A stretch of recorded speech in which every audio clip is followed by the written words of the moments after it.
अहम खबर है, पाकिस्तान तहरीक इंसाफ ने 27 सितंबर जलसे में बद इंतज़ामी की तहकीकात के लिए फैक्ट फाइंडिंग कमेटी कायम कर दी है। अहम खबर से आपको आगाह कर रहे हैं, पाकिस्तान तहरीक इंसाफ ने 27 सितंबर जलसे में बद इंतज़ामी की तहकीकात के लिए फैक्ट फाइंडिंग कमेटी कायम कर दी है। मजीद जानते हैं डॉन न्यूज़ के नुमाइंदे आरिफ हया से। आरिफ, क्या तफसीलात?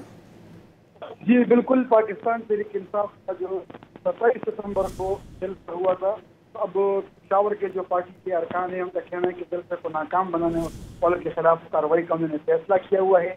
27 सितंबर के पीटीआई के लिए सिर्फ कमेटी जो है तो वो कायम कर दी गई है।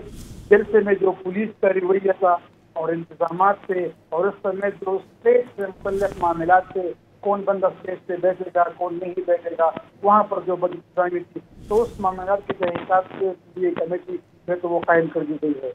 फैक्ट एंड फाइंड कमेटी के 3 मेंबरान हैं और 4 दिन के अंदर अंदर ये जल्द से तफसीली रिपोर्ट है तो वो पेश करेगी और उसके बाद फिर उस पर कार्रवाई होगी।